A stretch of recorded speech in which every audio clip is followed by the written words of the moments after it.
Some cities vanish in centuries, while others stand for thousands of years.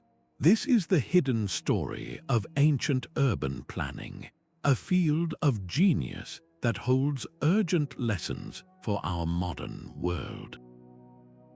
You will discover the specific principles that allowed civilizations to build metropolises capable of surviving for millennia. Why did a city's layout often mirror the stars? And how did its water systems function like a living circulatory system? We are about to decode the blueprints for eternal urban life.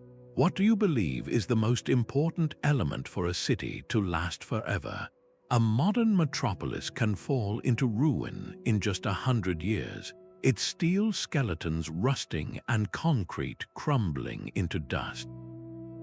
Yet the stone bones of ancient cities like Rome or Zion still stand, not as empty shells but as places that nurtured human life for thousands of years.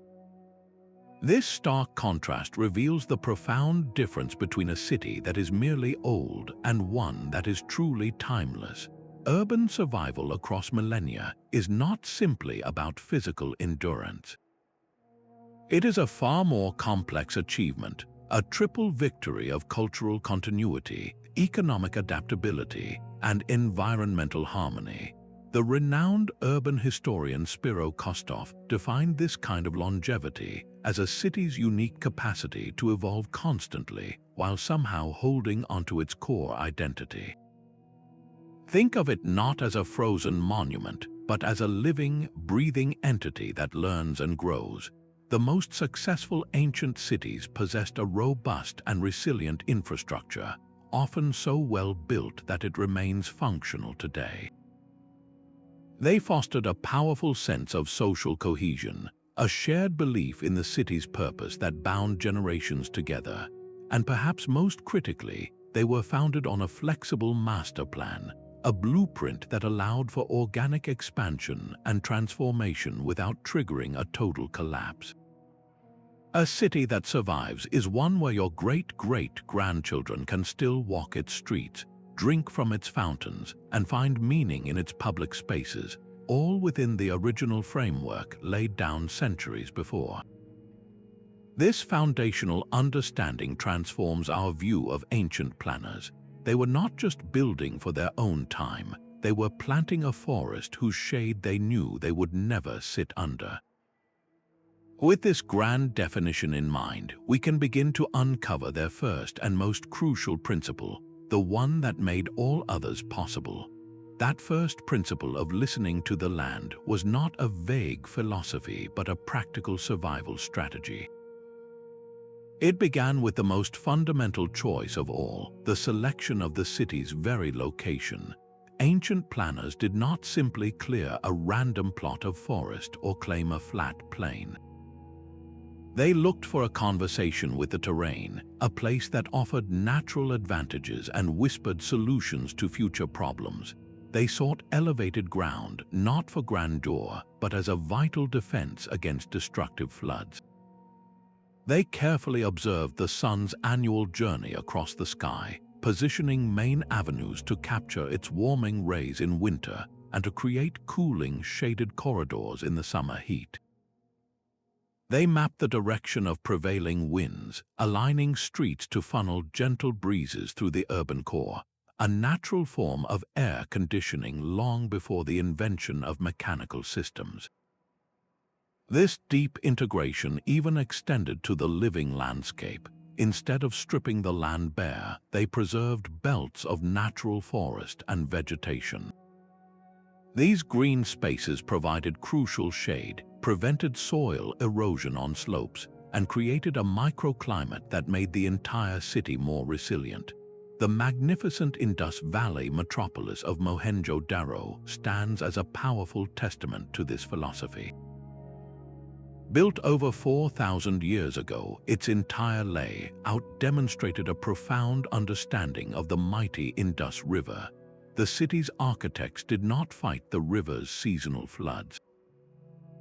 They designed for them, constructing the entire settlement on massive mud brick platforms that lifted it safely above the water. Their most stunning achievement was a city-wide drainage system that worked in harmony with the climate. Nearly every house had its own bathroom and waste disposal chute, all connecting to a network of covered drains that ran beneath the streets. These channels were designed to handle the intense monsoon rains, efficiently carrying water away and preventing the stagnation and disease that plagued less thoughtful settlements. By weaving their urban fabric so seamlessly into the environment, these ancient engineers created a lasting, sustainable relationship with their resources. They avoided the catastrophic depletion of the very elements that gave them life. And of all these elements, one resource was so critical that its management became the cornerstone of urban immortality, the lifeblood of the city itself, water. Water was the lifeblood of the ancient city, and its management was nothing short of a sacred art. Envision a complex network of canals, reservoirs, and wells functioning with the elegant efficiency of a living circulatory system. This was the second great principle of urban immortality: masterful water management and hydraulic engineering. For these civilizations, control over water was not just a utility, it was the very definition of survival, leading to innovations that still astonish modern engineers. The Romans, with their iconic arched aqueducts marching across the landscape, did more than just transport water. They created a pressurized network that delivered fresh mountain spring water directly to public fountains, lavish bathhouses, and even private homes, all while maintaining a consistent, gentle slope across dozens of miles. This was a system built for public health and civic pride, ensuring that every citizen, from the poorest to the richest, had access to clean water. Half a world away, the Khmer Empire at Angkor achieved a different kind of mastery. They constructed vast artificial reservoirs called Barays, immense rectangular lakes that captured the torrential monsoon rains. These reservoirs were not just passive storage tanks, they were the heart of a sophisticated hydraulic grid. Canals distributed this stored water for intensive rice agriculture, feeding a population that may have reached 1 million people. But the genius of these systems went far beyond mere technical function. Water management was deeply woven into the urban fabric itself. A Roman aqueduct's terminal fountain might become a vibrant social hub, while the moats fed by Khmer reservoirs served as formidable defensive barriers. This multi-layered thinking created a resilient buffer against nature's unpredictability. A well-filled Baray could see a city through a punishing drought, while a city-wide network of storm drains and sewers, like the famed Cloaca Maxima in Rome, could mitigate catastrophic floods. The success of these ancient hydraulic systems reveals a profound understanding of the local hydrology and a commitment to planning for centuries, not just decades. It forces us to ask a deeper question: how did they organize the society that would live within this carefully engineered landscape? What kind of social blueprint was required to maintain such complex systems across generations? A city built for the ages had to be a fortress as well as a home. This brings us to the third principle of urban immortality: the creation of strategic and defensible urban layouts. Think not of a random collection of buildings, but of a city perched on a hill, its walls masterfully tracing the natural contours of the land. This was more than just a barrier, it was a psychological and physical statement of permanence, a design that deterred invaders while fostering a profound sense of security for everyone living inside. The legendary Acropolis in Greek cities was the ultimate expression of this idea. It was not merely a cluster of temples on a hilltop, but a heavily fortified citadel that served as a final redoubt. In times of peace, it was the spiritual heart of the city, but during a siege, it became an impregnable command center, protecting the city's leadership and most sacred treasures. This principle of layered defense was replicated across the ancient world. In China, the capital cities of various dynasties, like ancient Beijing, were often protected by multiple concentric walls. Each ring created a new obstacle for an attacker, forcing them to fight through a series of deadly choke points, while the innermost fortress provided a final sanctuary. The strategic thinking went far beyond just building tall walls. The placement of gates was a science in itself, positioned to control trade and troop movement while offering clear fields of fire for defenders. Even the width of streets was a calculated decision. Main thoroughfares were built wide enough for grand military parades and the efficient movement of reinforcements, while secondary alleys were intentionally narrow and winding. These labyrinthine passages would confuse and slow down any invading force that breached the outer defenses, turning every street into a potential ambush site. A city that could not be easily conquered could protect its accumulated knowledge, its skilled artisans, and its cultural institutions, ensuring its unique identity survived periods of intense conflict. But these formidable walls also presented a fascinating social challenge. How do you organize the society that lives within this protective shell? A city designed purely for defense could become a cramped, oppressive maze. The true genius lay in balancing this military necessity with the human need for community, commerce, and a shared sense of purpose. The rigid grid of a military camp had to be softened into a living, breathing urban fabric. That very challenge of balancing defense with daily life gave rise to a fourth master principle, the art of zoning for functionality and social order. Walk through the gates of a timeless city, and you would not find a chaotic jumble of buildings. Instead, you moved through distinct districts, each with its own unique rhythm and purpose. Residential quarters bustled with the sounds of family life, their narrow streets offering shade and a sense of community. Artisan zones hummed with the focused energy of industry, the air filled with the scent of clay, the ring of hammers, and the clatter of looms. And set apart, often on elevated ground, were the sacred precincts, spaces of quiet reverence reserved for governance and ritual. This was not an arbitrary division.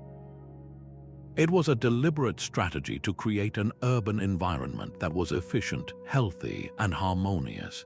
In the ancient Mesopotamian city of Ur, this separation was starkly clear.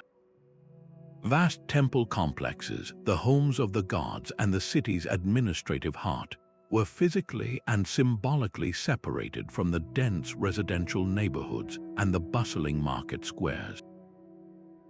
This organization served multiple critical functions. It managed the flow of people and goods, reducing traffic congestion in an era without traffic lights. It minimized conflict between incompatible activities, preventing the noise and pollution of a blacksmith's forge from disturbing the tranquility of a residential courtyard. And it powerfully reinforced the social hierarchy, visually embedding the structure of society into the very map of the city.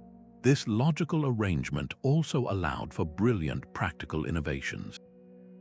Planners could position industrial zones like pottery kilns or tanneries strategically downwind of residential areas, using the prevailing breezes to carry smoke and unpleasant odors away from where people lived.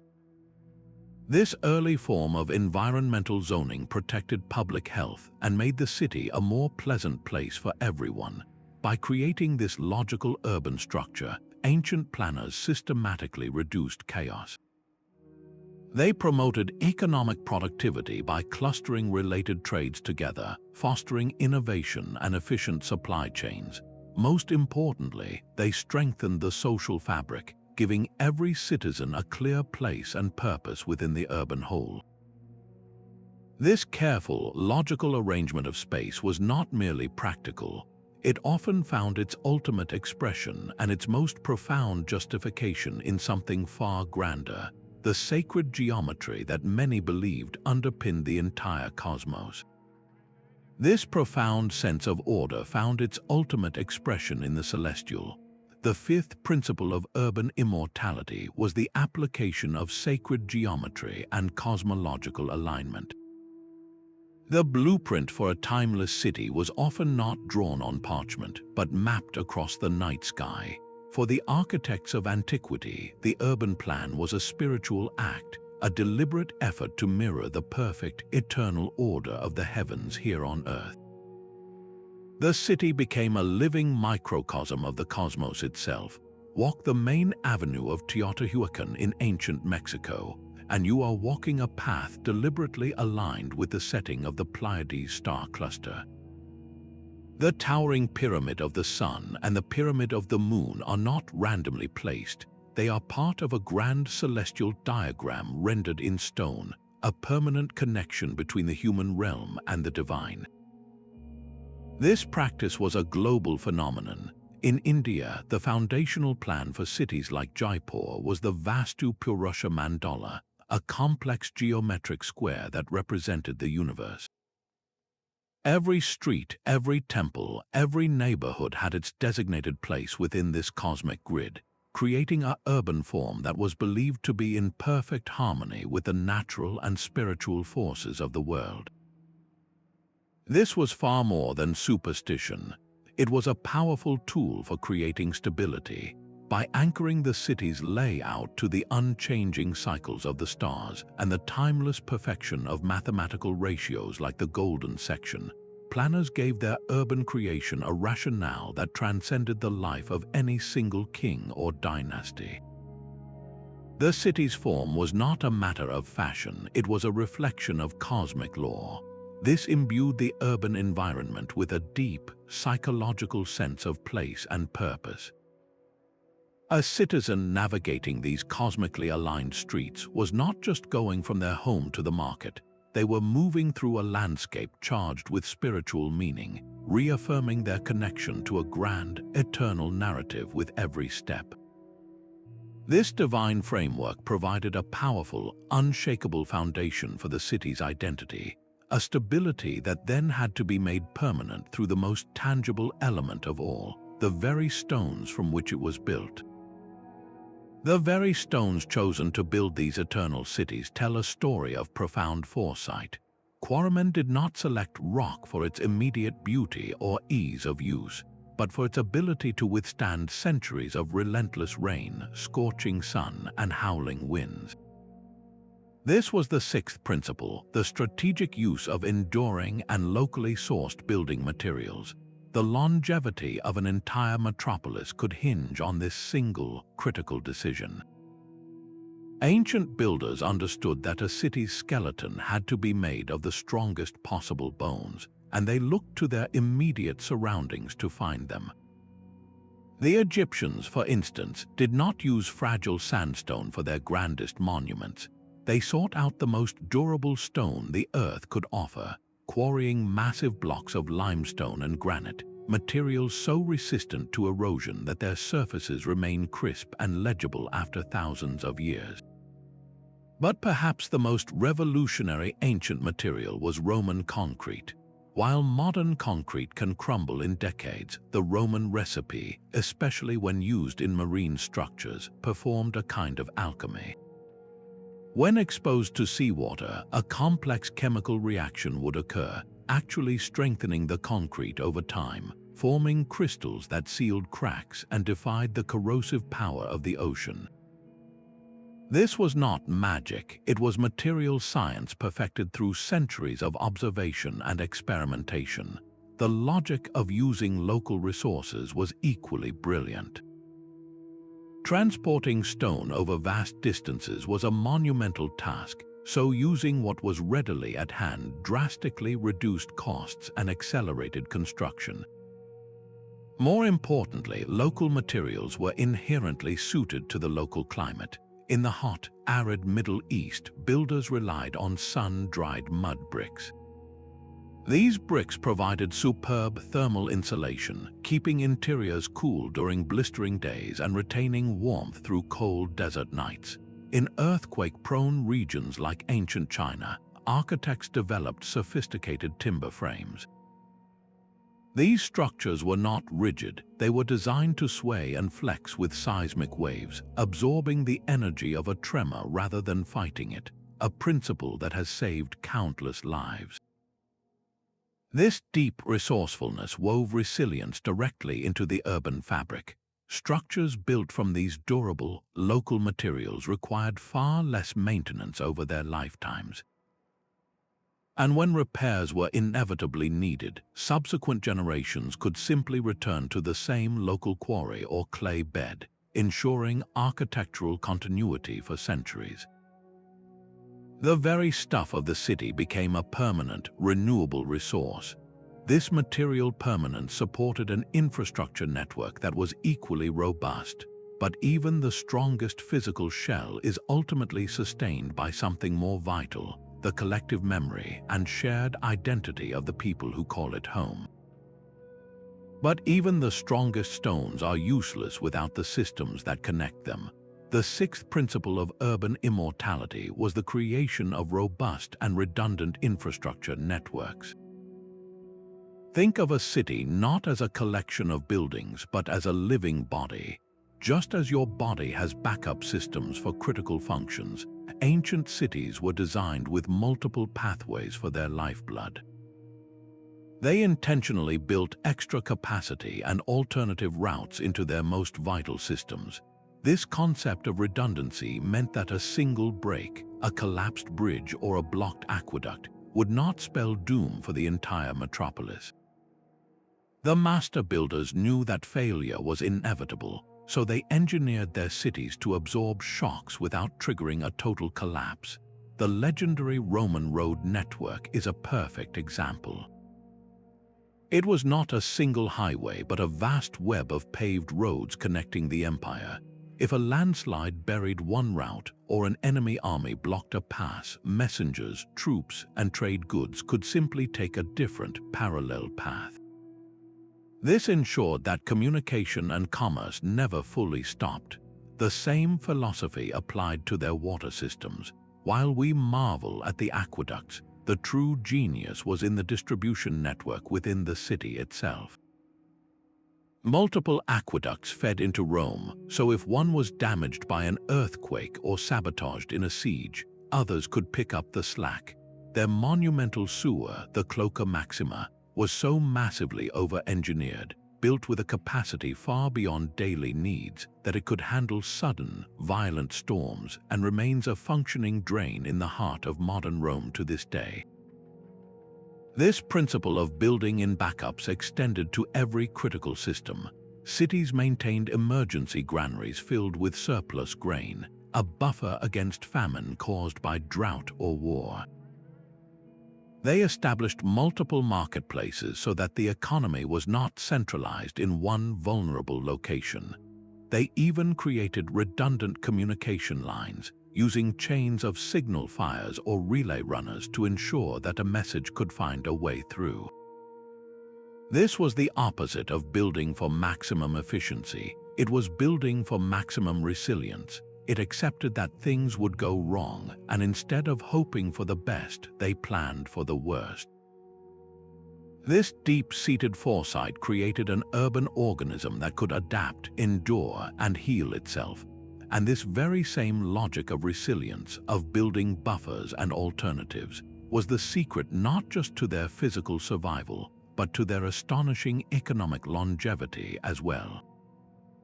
A city's true strength was measured by its ability to feed and supply itself when the outside world vanished.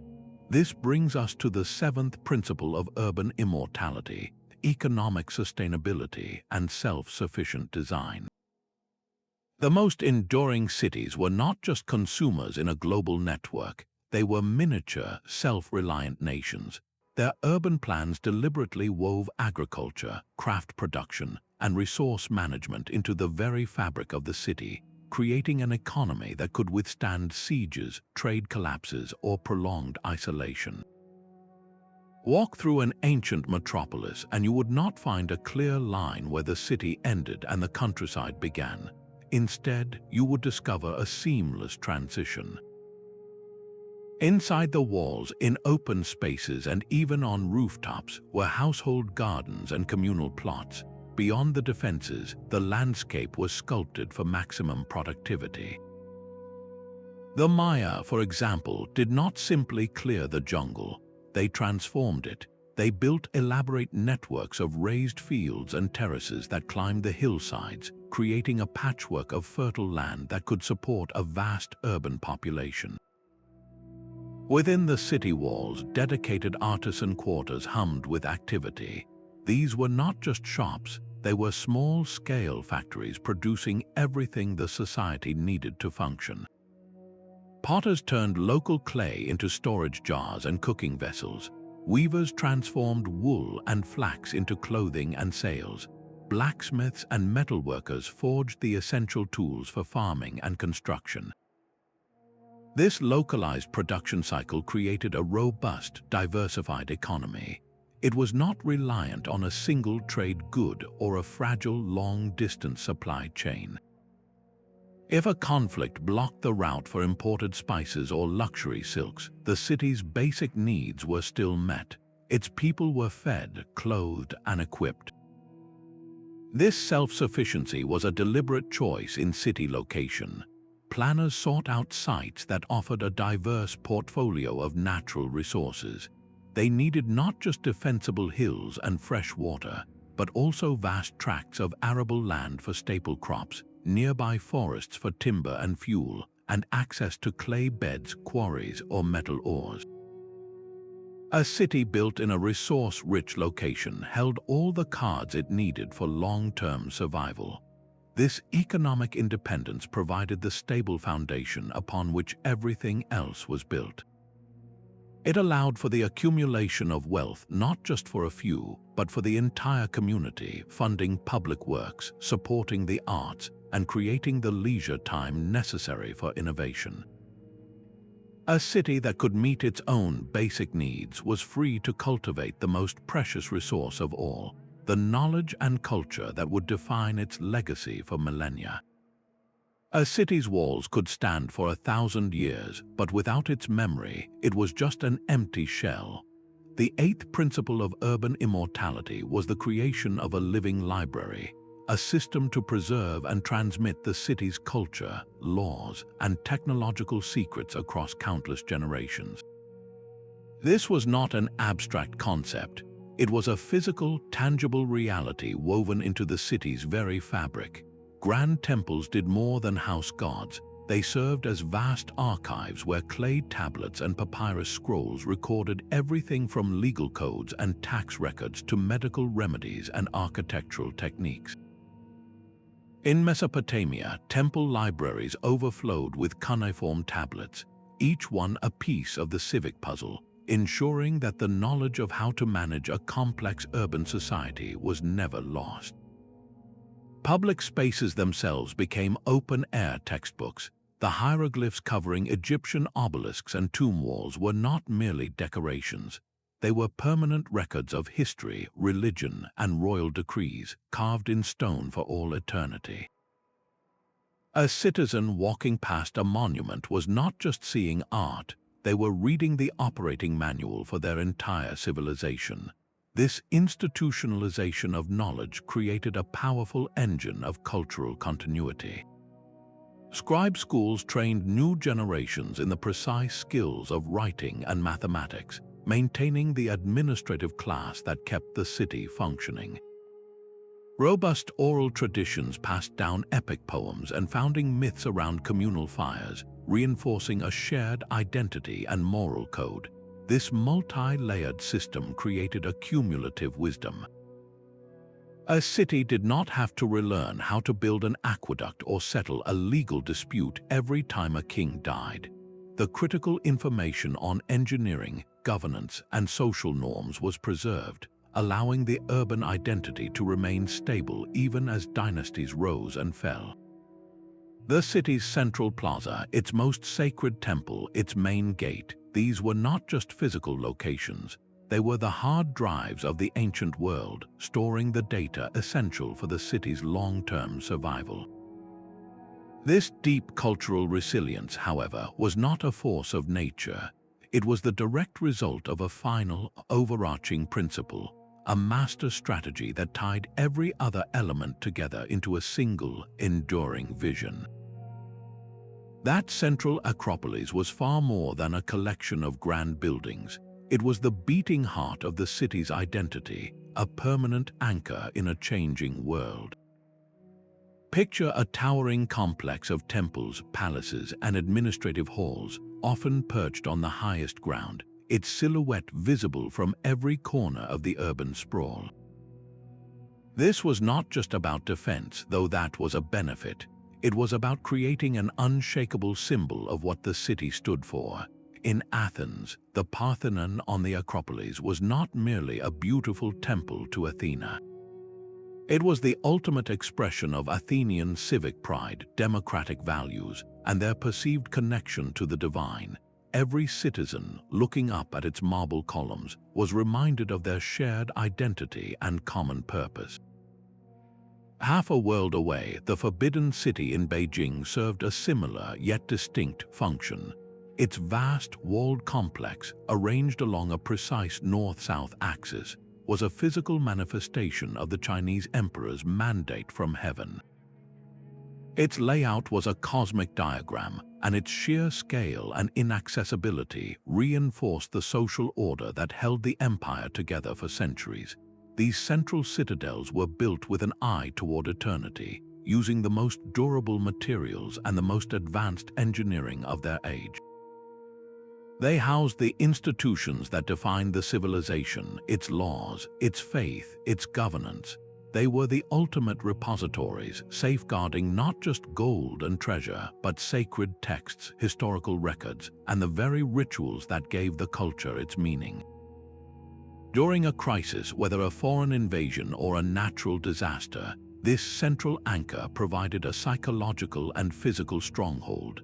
It was a place the community could rally around, a symbol of continuity when everything else felt uncertain. The stability offered by this powerful, centralized core created a fascinating paradox. It allowed the city's outer edges to be remarkably fluid and adaptable.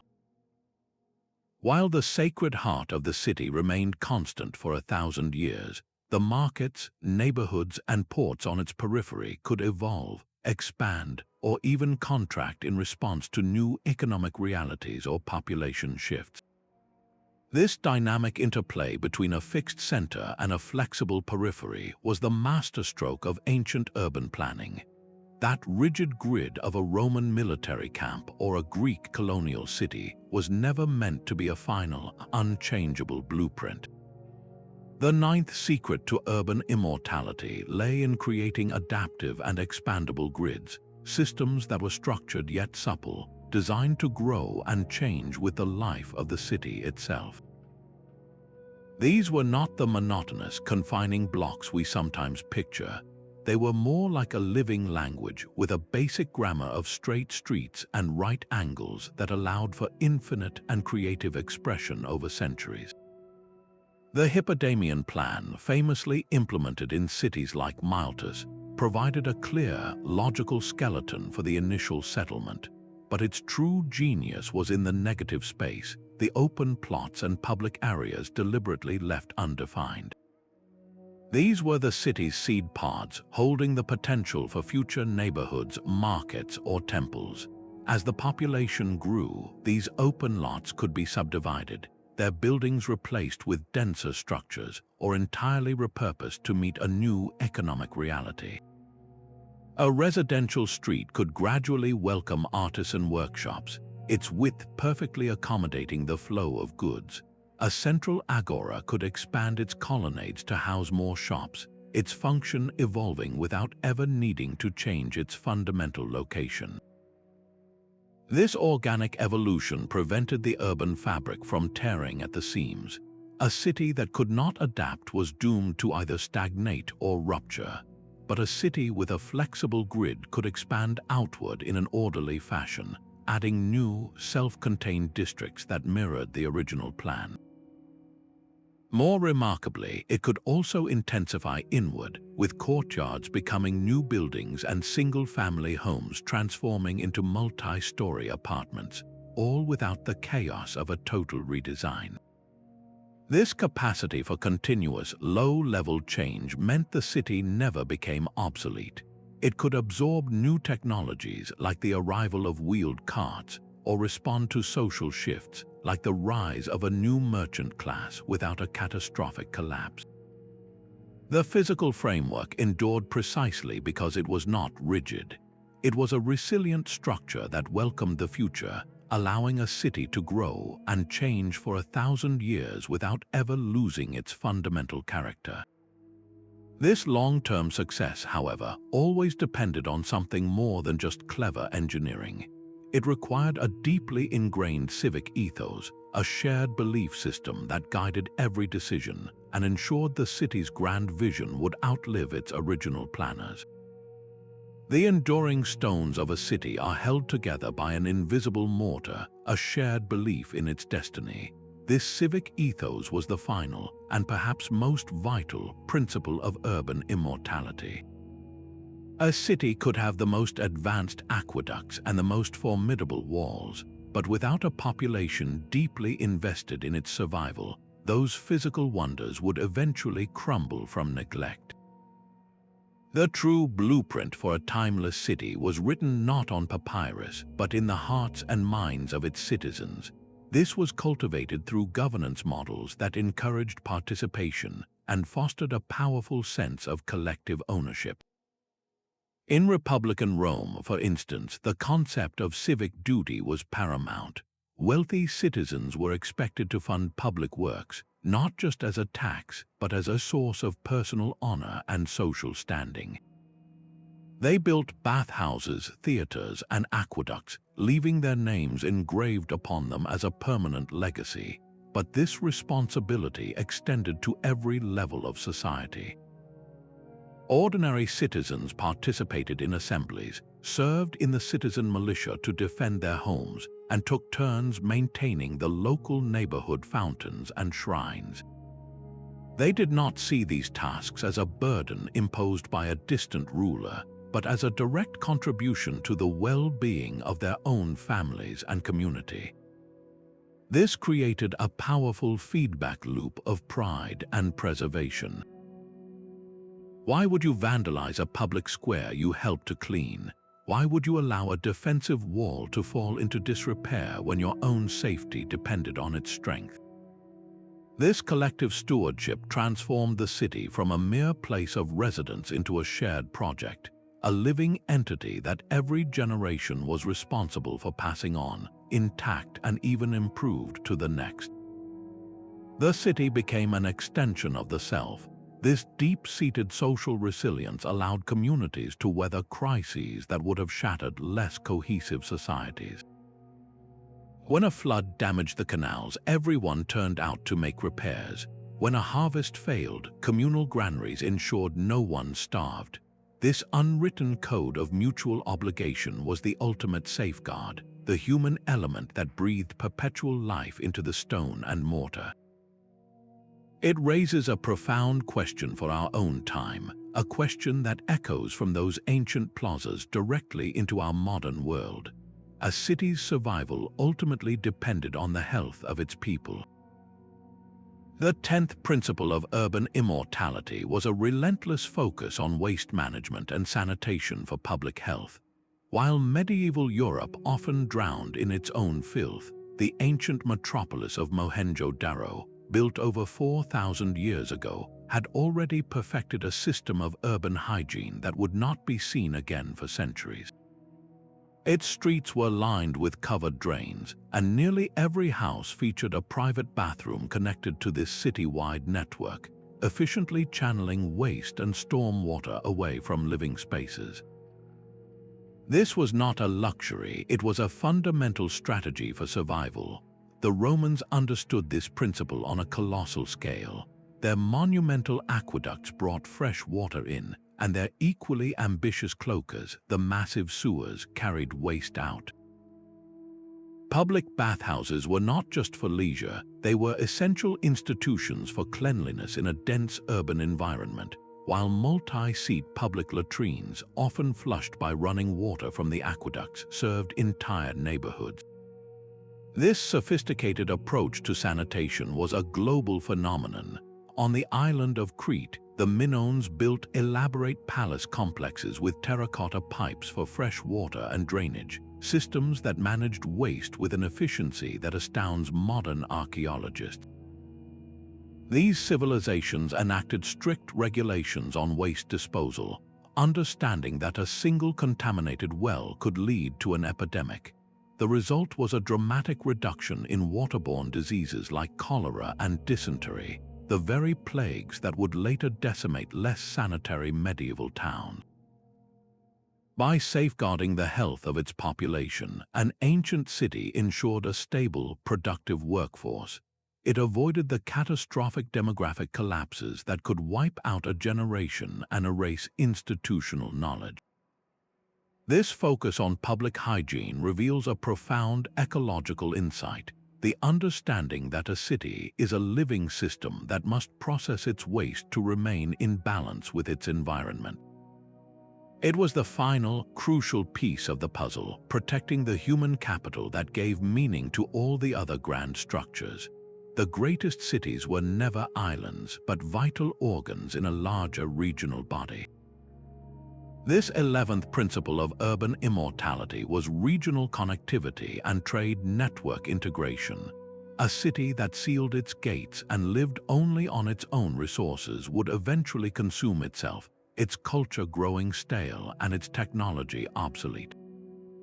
The true timeless metropolis understood that its survival depended on a constant, healthy exchange with the wider world. It became a vibrant hub in a vast web of trade routes, a place where goods, ideas, and innovations from distant lands could flow in, be refined, and then flow out again. This constant circulation of wealth and knowledge was a powerful vaccine against stagnation. The Nabatean city of Petra, carved into the rose-red cliffs of Jordan, is a masterclass in this principle. It was not a city built on agriculture or mining, but on its supreme strategic location. Petra sat at the crossroads of crucial incense and spice routes, a place where caravans traveling from Arabia to the Mediterranean had no choice but to pass. By controlling this bottleneck, the city grew immensely wealthy, taxing the flow of goods and providing water and shelter to the travelers. Its very existence was a function of its connectivity. Similarly, the Phoenician city of Carthage built its power not on vast territories, but on maritime mastery. Its fleets connected North Africa to the tin mines of Britain and the silver of Spain, weaving a commercial empire across the entire Mediterranean. This external engagement was not left to chance, it was meticulously planned for. Cities invested in deep water ports to welcome ocean-going ships.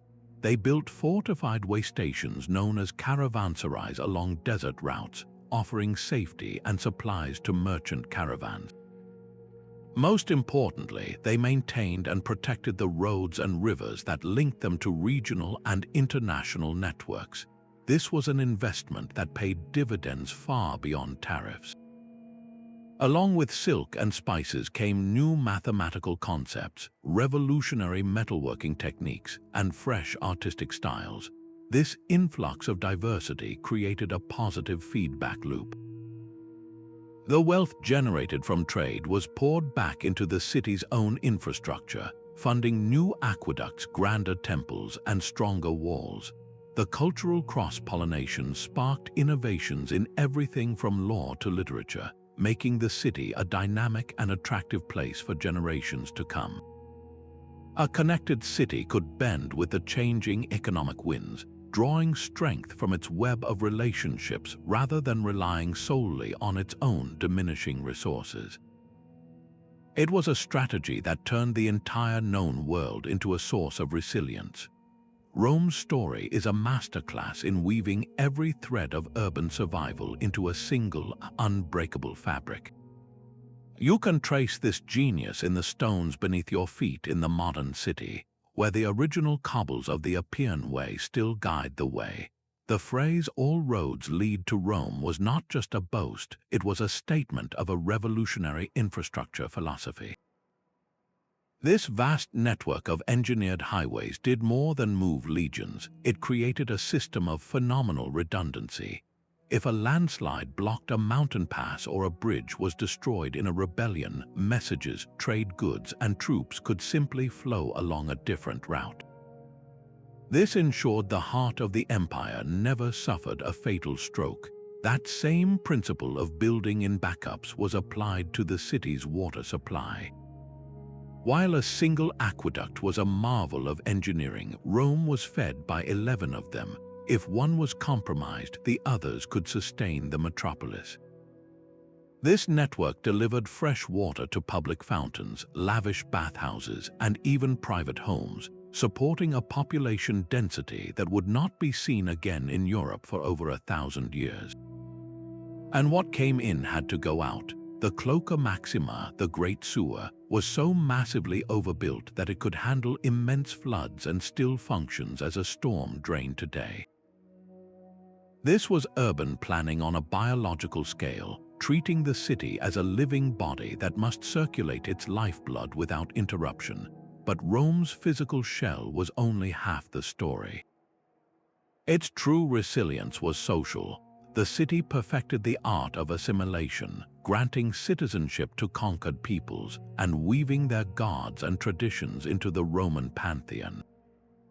A soldier from Gaul or a merchant from Syria could come to Rome and within a generation become Roman themselves, loyal to the idea of the city. This was not done out of mere kindness, it was a brilliant strategy for stability. By offering a stake in the system, Rome turned potential enemies into invested citizens. The city's public spaces were designed to reinforce this civic identity daily. The Forum was not just a market, it was the stage where politics, justice, and religion played out before the eyes of the people. Grand monuments and triumphal arches celebrated collective history, reminding every citizen of their shared story. This powerful cultural engine was housed within a physical form made possible by a material that seemed to defy time, Roman concrete. While our modern concrete crumbles, the Roman recipe, especially in marine environments, performed a kind of alchemy. Seawater would trigger a chemical reaction, forming crystals that actually strengthened the material over centuries. The Pantheon's vast, unsupported dome is a silent testament to this innovation, the world's largest unreinforced concrete dome, still perfect after nearly 2,000 years. Rome's legacy demonstrates that a city is more than its streets and buildings. It is a dynamic balance between hardened infrastructure and a fluid, adaptable society, between immutable laws and the capacity to absorb change. This holistic vision allowed a settlement on the Tiber to evolve into a capital that shaped the world. Deep in the Cambodian jungle, the stones of Angkor whisper a secret of survival written in water. This was not merely a city of temples, but a colossal hydraulic engine, a metropolis engineered to master the rhythm of the monsoons. For over 600 years, its endurance was anchored in an astonishing network of canals, reservoirs, and moats that functioned with the precision of a living organism. The centerpieces of this system were the vast Barays, immense artificial reservoirs that stretched for miles. These were not passive lakes, they were the city's strategic water banks. During the intense, months-long rainy season, this intricate network captured and stored colossal volumes of monsoon runoff. Then, throughout the punishing dry season, a controlled release of this stored water flowed through canals to feed an elaborate system of rice paddies. This supported intensive, year-round agriculture capable of feeding a population that may have reached 1 million people, a scale unmatched in the pre-industrial world. But the true genius of Angkor was how this physical necessity was woven into the city's spiritual identity. The entire urban plan was a physical representation of the Hindu cosmos. The central temple mountain of Angkor Wat was not just a religious site, it was the symbolic axis of the world, the Mount Meru of legend. The surrounding Barays represented the cosmic oceans, and the canals were the sacred rivers flowing from the divine center. A citizen tending a rice paddy was not just a farmer, they were participating in a grand cosmological ritual, reaffirming the sacred order with every harvest. This symbiotic relationship between city and nature created a resilient equilibrium that allowed Angkor to flourish for centuries. Its planners demonstrated a profound understanding of their local hydrology, sculpting the landscape on a monumental scale to create a lasting balance. Yet this balance was not unbreakable. Recent evidence suggests that prolonged droughts interspersed with devastating floods, possibly linked to a shifting climate, placed unbearable stress on the system. When combined with potential failures in the social and administrative structures needed to maintain the complex waterworks, the delicate symbiosis fractured. The very environment the city had so brilliantly engineered to serve it may have ultimately turned against it. Angkor's legacy is a powerful testament to the critical importance of maintaining the dialogue between a city's grand designs and the natural world it depends upon. It raises a haunting question for our own urban centers. What happens when the climate we built for is no longer the climate we have? The streets of Mohenjo-Daro were laid out with a precision that feels almost modern. This was not a city that grew by accident. It was a city that was deliberately thought out from its very first brick. Its nearly 1,000-year endurance in the Indus Valley rests on a foundation of almost obsessive standardization, a unified vision for urban life that was replicated across its every neighborhood. The entire metropolis was organized on a rigid grid plan, with main thoroughfares running north-south and smaller streets branching off at perfect right angles. This was not just for order, it was for clarity, efficiency, and a profound sense of shared space. Every citizen from every walk of life navigated the same logical layout. This commitment to uniformity extended to the very materials of the city. The bricks used to build Mohenjo-Daro were fired to a standard, consistent ratio.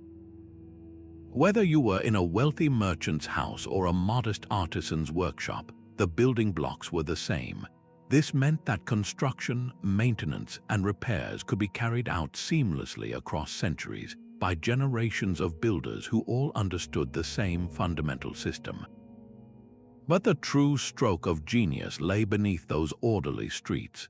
A sophisticated, city-wide drainage system of covered channels ran throughout the settlement, connecting to nearly every household. Wastewater from bathrooms was channeled into these main conduits, which were designed with inspection traps for easy cleaning, ensuring that filth and disease were efficiently carried away from the living spaces. This was a public health infrastructure on a scale that would not be seen again for thousands of years. Complementing this was a network of widespread public wells, providing clean, accessible water to all residents, and the presence of a large, central public bath known as the Great Bath, suggesting a culture that valued communal hygiene and ritual purification. What is perhaps most striking to archaeologists is what is missing from Mohenjo-Daro. There are no towering pyramids dedicated to a god-king, no vast, opulent palaces proclaiming the power of a single ruler. The city's grandeur is found in its collective amenities, in the well-being of its entire population. This points to a remarkably stable and likely egalitarian governance structure, a society where authority was invested in maintaining civic welfare rather than celebrating individual glory. The city's monumental achievement was not a tomb for the dead, but a perfectly functioning environment for the living. Its legacy is a powerful reminder that the most enduring foundations of civilization are not always the most dramatic, but rather the most fundamentally sound. A colossal pyramid does not ask for your attention, it commands it. These monumental structures, from the ziggurat of Ur to the pyramids of Giza, were the ultimate declaration of a civilization's intent to endure. They were not built for a single lifetime, but for an infinite future, their sheer mass and geometric perfection broadcasting a silent, unshakable message of stability to every citizen, trader, and potential conqueror. This was the 12th principle of urban immortality, the strategic use of monumental architecture as a testament to permanence. The investment was staggering, consuming decades of labor and vast portions of the society's wealth. Yet this was not mere royal vanity. It was a profound civic strategy. Enormous construction projects like these functioned as a kind of societal glue, employing thousands of artisans, laborers, and engineers from across the kingdom. For generations, a shared sense of purpose was forged under the desert sun, uniting a diverse population in a single, glorious endeavor that transcended individual lives.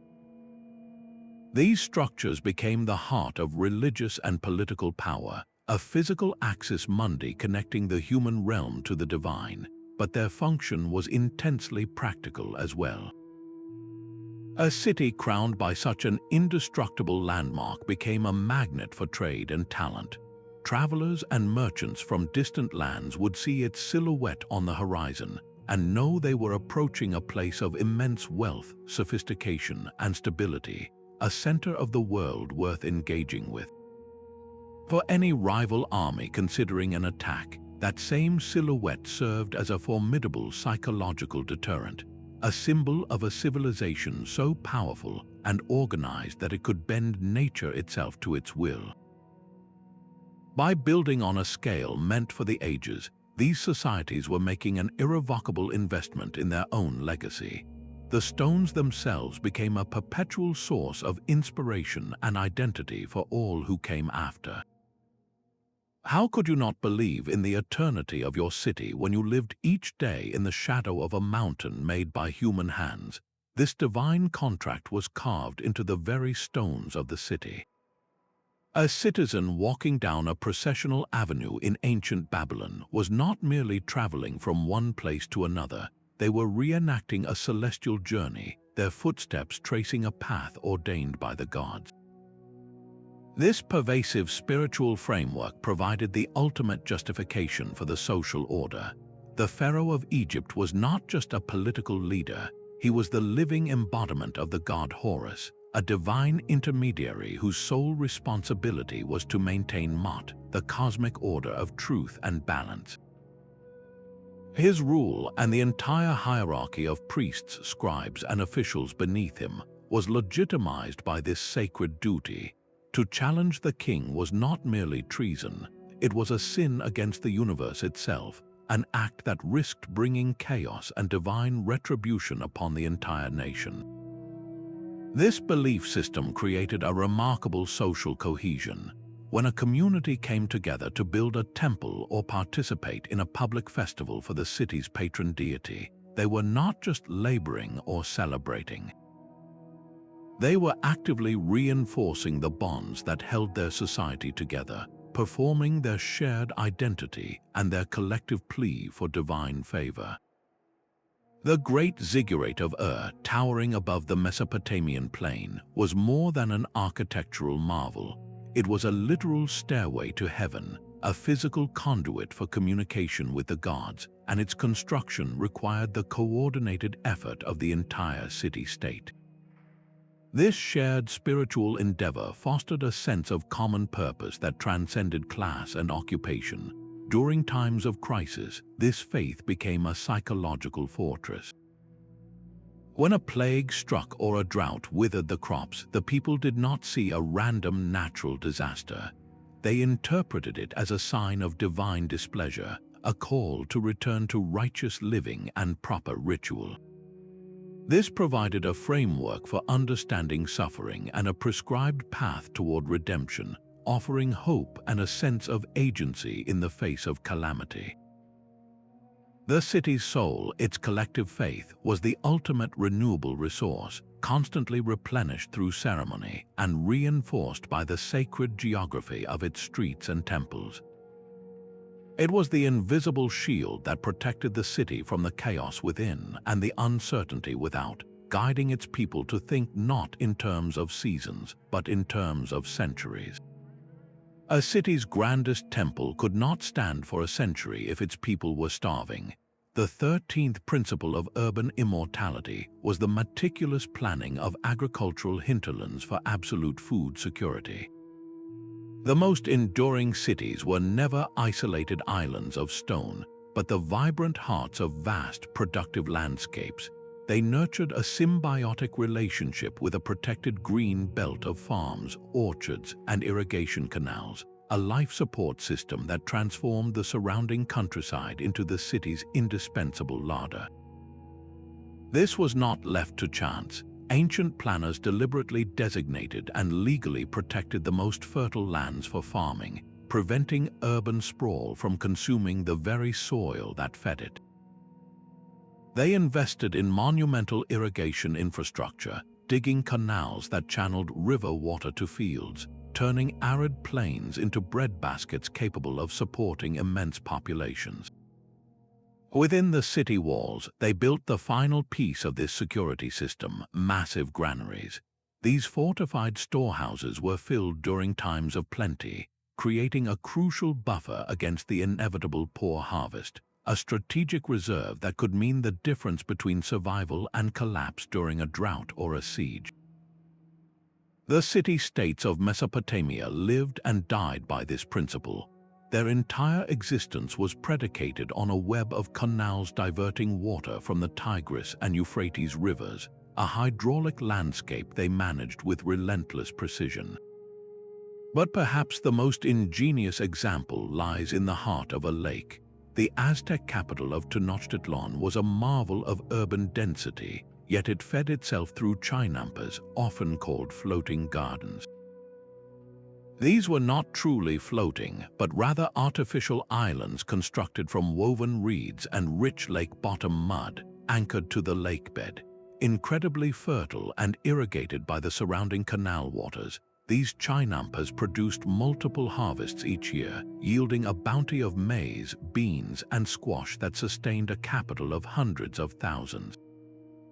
By engineering their own fertile land, the Aztecs achieved a level of food independence that insulated them from regional shortages.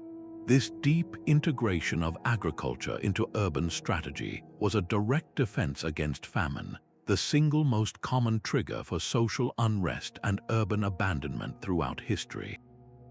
A well-fed population is a stable population, one that can focus on crafting art, advancing technology, and strengthening the cultural institutions that outlive any single generation.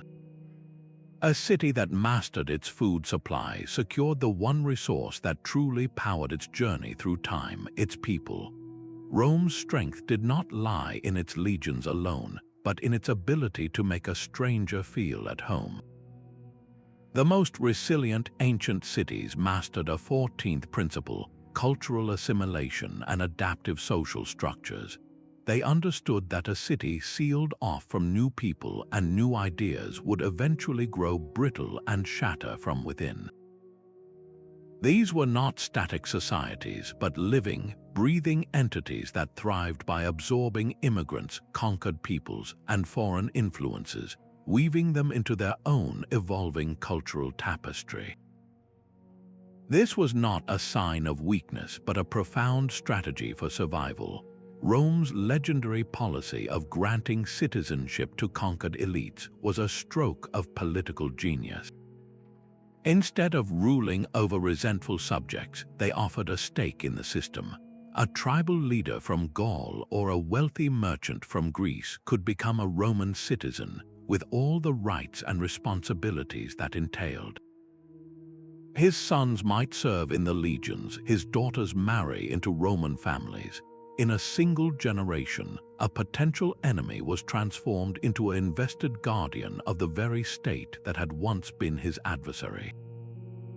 This cultural flexibility acted as a perpetual renewal system for the city itself.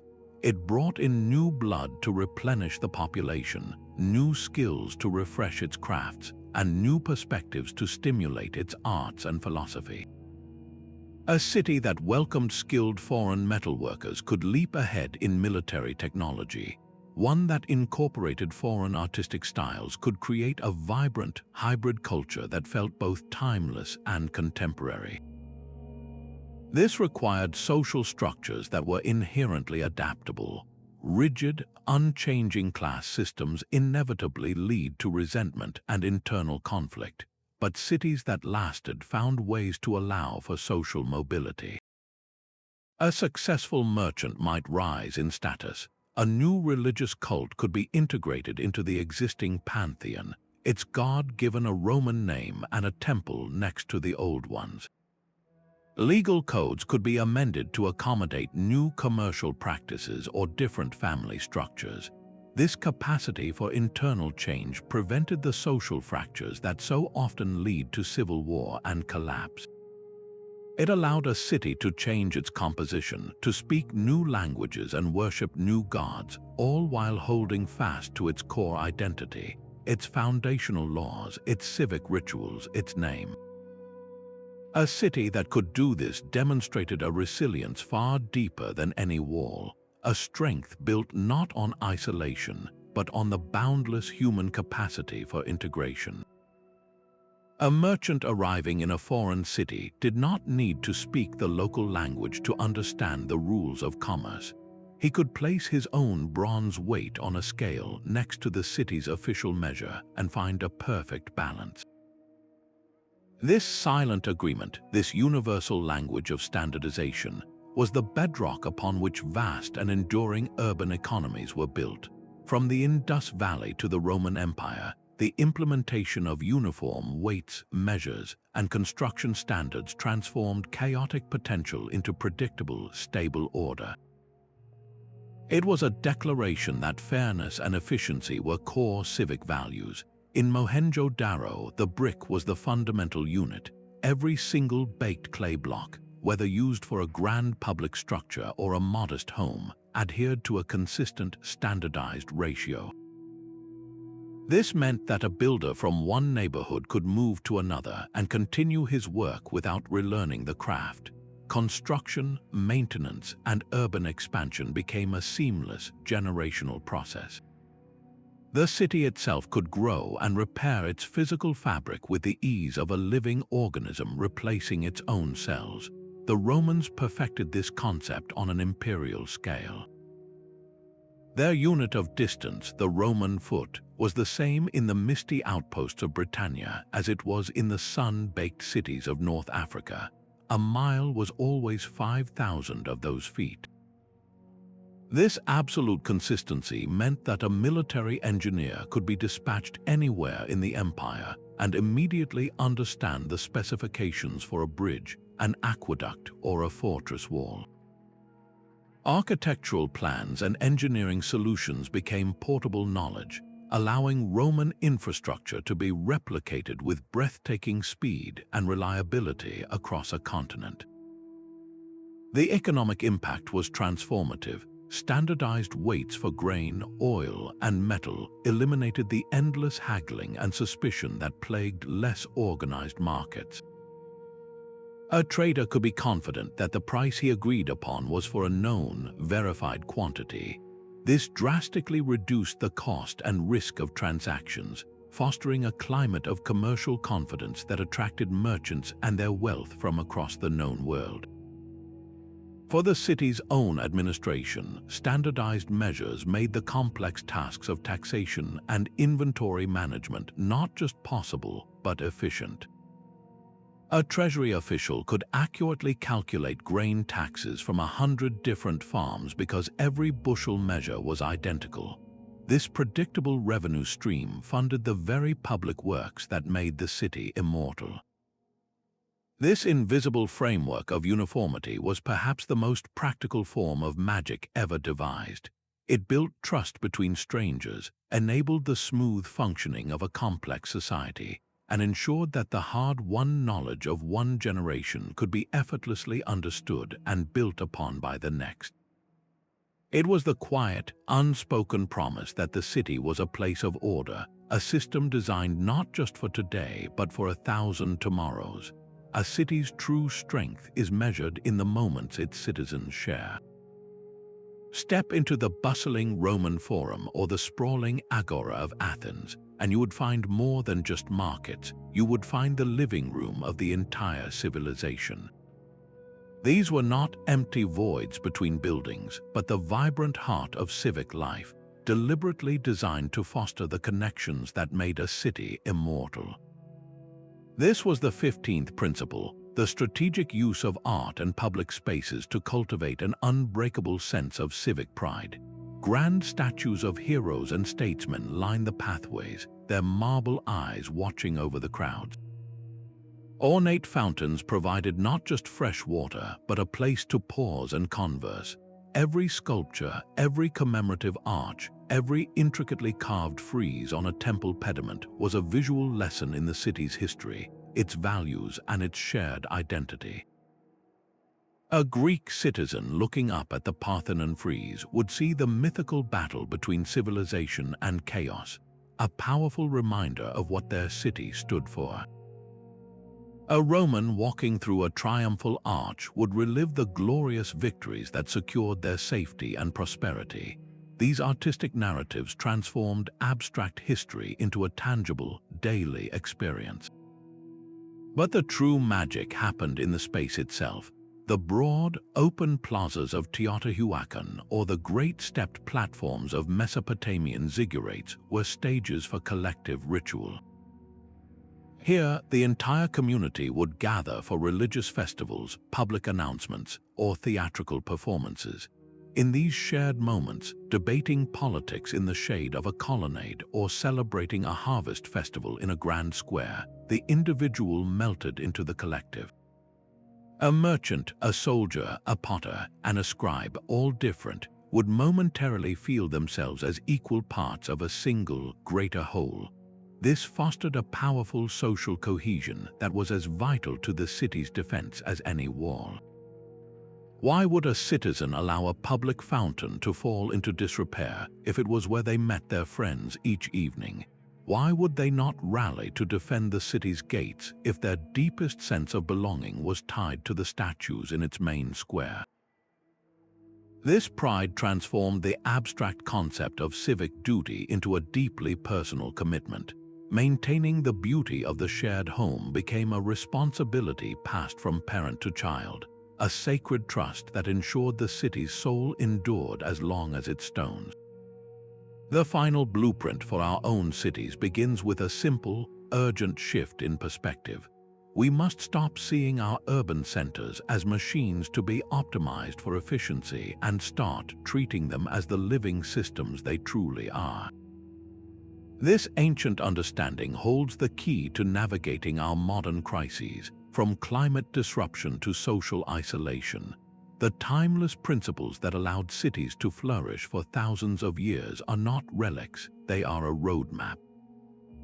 Their mastery of water management is a direct lesson for our era of droughts and floods, teaching us to work with the hydrological cycle, not against it. Their profound civic ethos offers a cure for our social fragmentation, reminding us that a city's strength is measured by the bonds between its people. And their strategic use of robust, local materials provides a perfect model for the circular economy we so desperately need, reducing waste and building with the future in mind. The synthesis is a call for deep integration.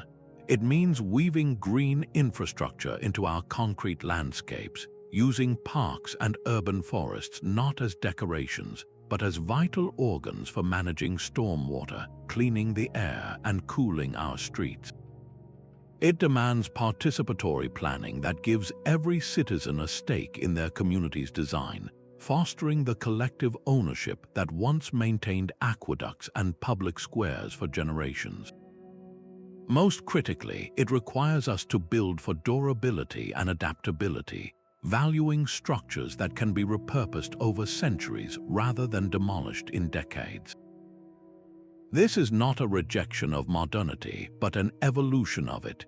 It is the choice to build a habitable, resilient future by heeding the profound wisdom of the past, creating cities that our own descendants will thank us for 1,000 years from now. These silent stones and forgotten blueprints speak a language of profound foresight. Our journey reveals a single, undeniable truth: that the survival of these cities was never a matter of luck. It was the result of a deeply intentional, holistic design, a masterful weaving of environment, society, and spirit into a single, resilient tapestry. Every principle we have uncovered, from the water-wise streets of Angkor to the orderly, health-conscious grids of Mohenjo-Daro, points to the same conclusion. Urban immortality is an achievement built on foresight, nurtured by adaptability, and sustained by a fundamental respect for the living systems that support all life. The challenges we face today feel overwhelmingly modern, from a changing climate and resource scarcity to deep social fractures. Yet these are not new problems, they are ancient human trials amplified to a planetary scale. The solutions that allowed cities to thrive for 1,000 years are precisely the tools we need now. The ancient wisdom of integration, of seeing the city as one interconnected organism, calls us to weave green infrastructure into our urban cores. The strategic use of redundancy, so clear in Rome's multiple aqueducts and road networks, teaches us to build backups into our own fragile systems. And the powerful civic ethos that turned citizens into stewards reminds us that a city's ultimate strength lies in the bonds of its community. These timeless principles offer a compass for our own future. They guide us toward creating cities that are not just efficient, but are truly alive, places that can shelter, inspire, and endure for generations yet to come. We would love to hear your thoughts. Which of these ancient principles do you find most compelling for our modern world? Share your perspective in the comments. And if you enjoyed this journey into humanity's deepest urban mysteries, subscribe for more explorations of our shared past.